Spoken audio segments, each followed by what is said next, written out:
ओम शांति। 28 मई 2022 के महावाक्य हैं। मीठे बच्चे, तुम्हारा प्यार आत्मा से होना चाहिए।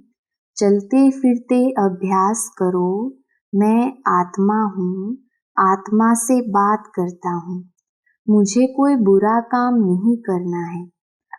प्रश्न: बाप द्वारा रचा हुआ यज्ञ जब तक चल रहा है तब तक ब्राह्मणों को बाप का कौन सा फरमान जरूर पालन करना है? उत्तर: बाप का फरमान है, बच्चे, जब तक यह रुद्र यज्ञ चल रहा है तब तक तुम्हें पवित्र जरूर रहना है। तुम ब्रह्मा के बच्चे, ब्रह्मा कुमार कुमारी कभी विकार में नहीं जा सकते।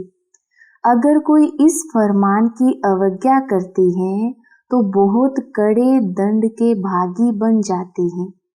अगर किसी में क्रोध का भी भूत है तो वह ब्राह्मण नहीं।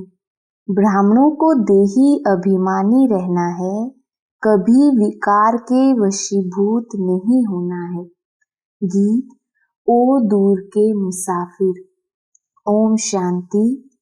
दूर के मुसाफिर को तुम ब्राह्मणों के बिगर कोई भी मनुष्य मात्र जानते नहीं हैं।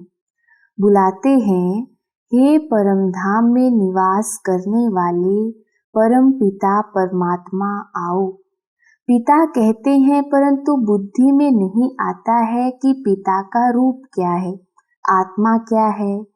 भल समझते हैं आत्मा भृकुटी के बीच सितारे समान रहती है, बस और कुछ नहीं जानते।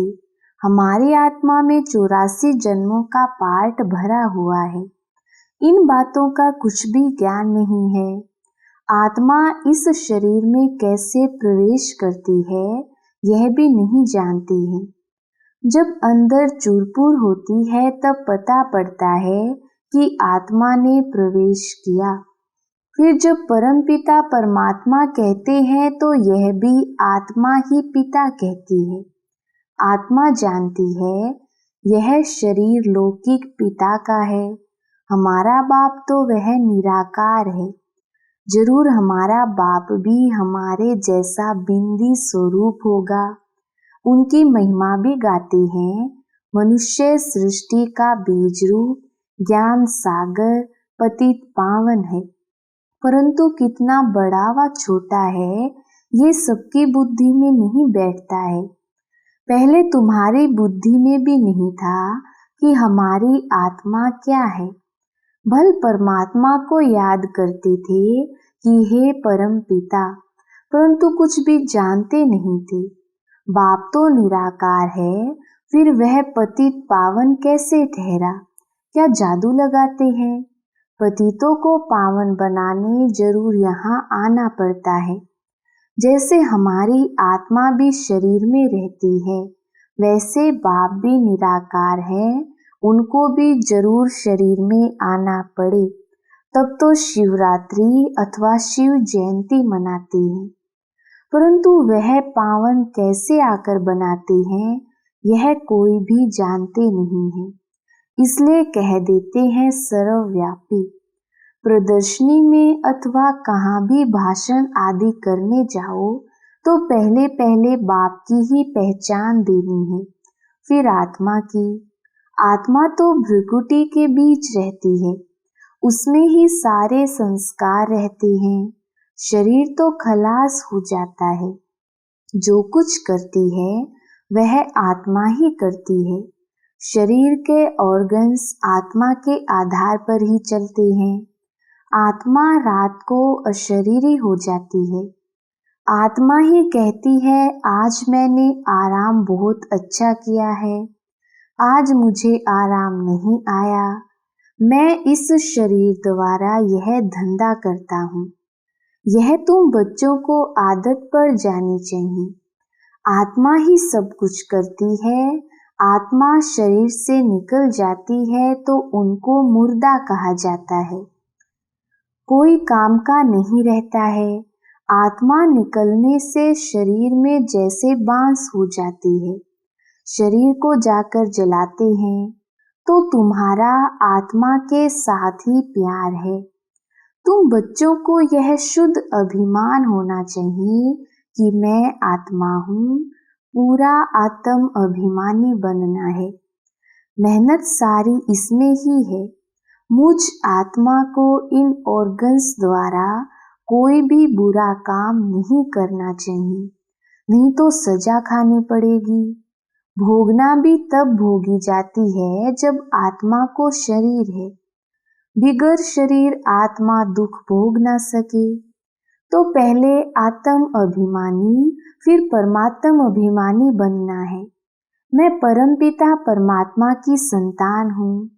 कहते भी हैं कि परमात्मा ने हमको पैदा किया है।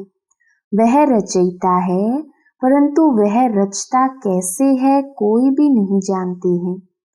अभी तुम जानते हो कि परम पिता परमात्मा नई दुनिया की कैसे स्थापना करते हैं। पुरानी दुनिया में रहते हैं। देखो कैसी युक्ति है। उन्होंने तो प्रलय दिखा दी। कहते हैं पीपल के पत्ते पर एक बालक आया, फिर बाल की तो दिखाते नहीं। इसको कहा जाता है अज्ञान।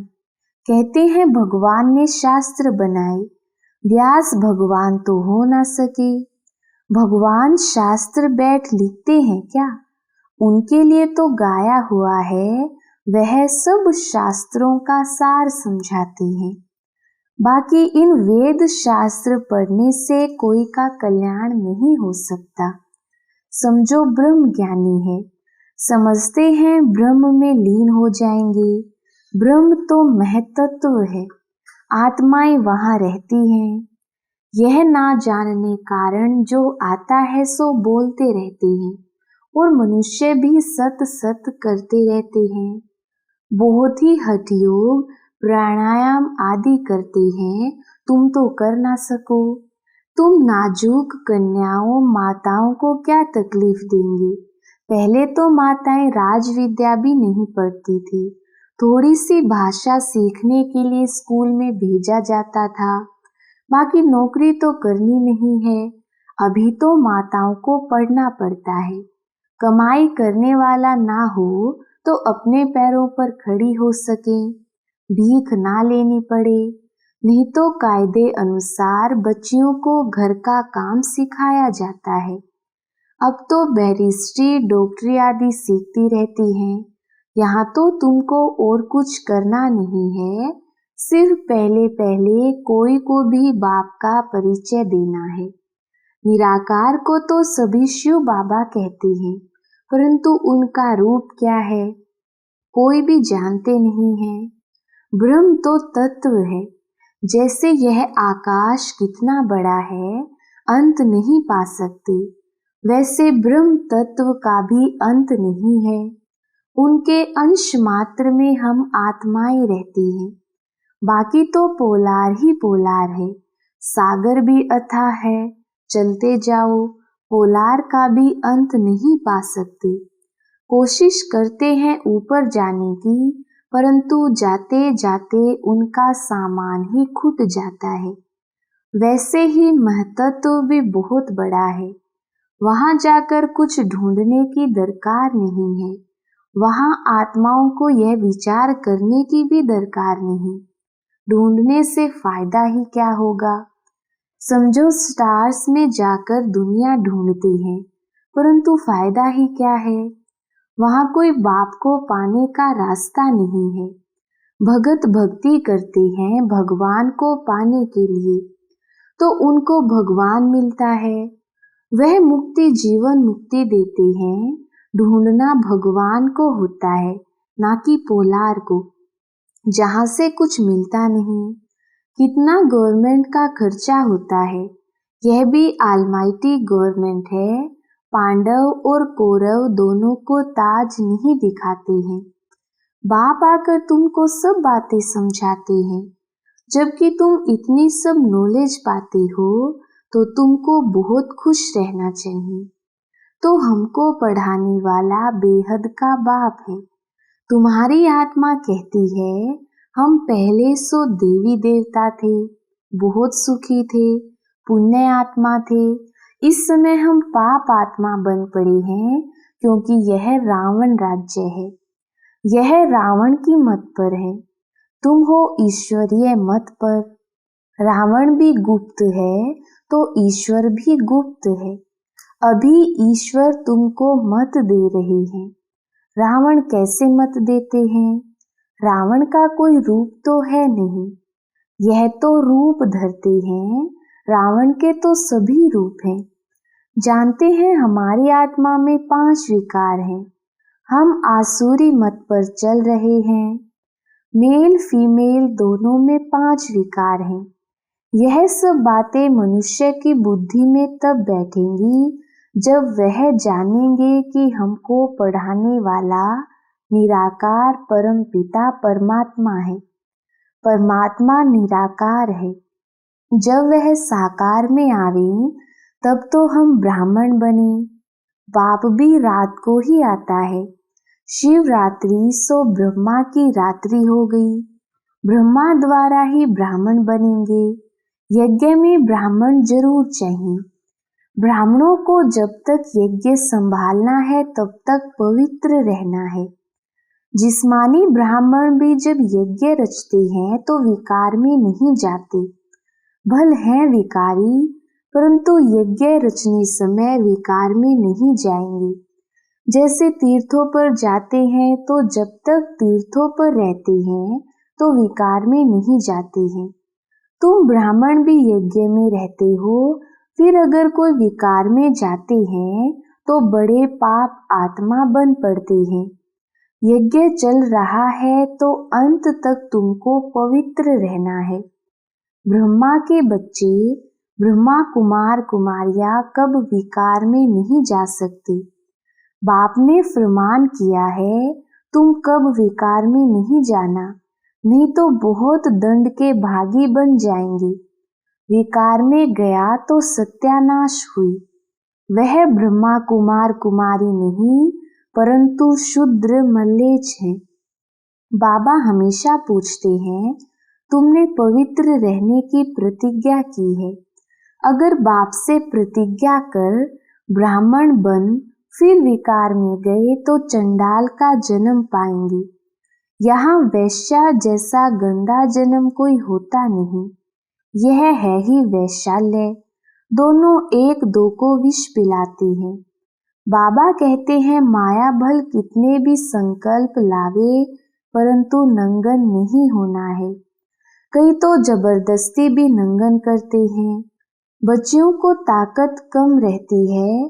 पवित्रता के साथ चलन भी बहुत अच्छी चाहिए। चलन खराब है तो वह भी काम के नहीं। लौकिक माँ बाप में विकार हैं तो बच्चे भी माँ बाप से ही सीखते हैं। तुमको पारलौकिक बाप तो यह शिक्षा नहीं देते। बाप तो देही अभिमानी बनाते हैं, कभी क्रोध नहीं करना। उसी समय तुम ब्राह्मण नहीं चंडाल हो, क्योंकि क्रोध का भूत है। भूत मनुष्य को दुख देते हैं। बाप कहते हैं ब्राह्मण बनकर कोई शैतानी काम नहीं करना है। विकार में जाने से यज्ञ को तुम अपवित्र बनाते हो, इसमें बड़ी खबरदारी रखनी है। ब्राह्मण बनना कोई मासी का घर नहीं है। यज्ञ में कोई गंध नहीं करना है। 5 विकारों में से कोई भी विकार ना हो। ऐसे नहीं क्रोध किया तो हर्जा नहीं। यह भूत आया तो तुम ब्राह्मण नहीं। कोई कहे यह तो मंजिल बहुत ऊंची है, नहीं चल सकते हो तो जाकर गंदे बनो। इस ज्ञान में तो सदा पवित्र हर्षित रहना पड़े।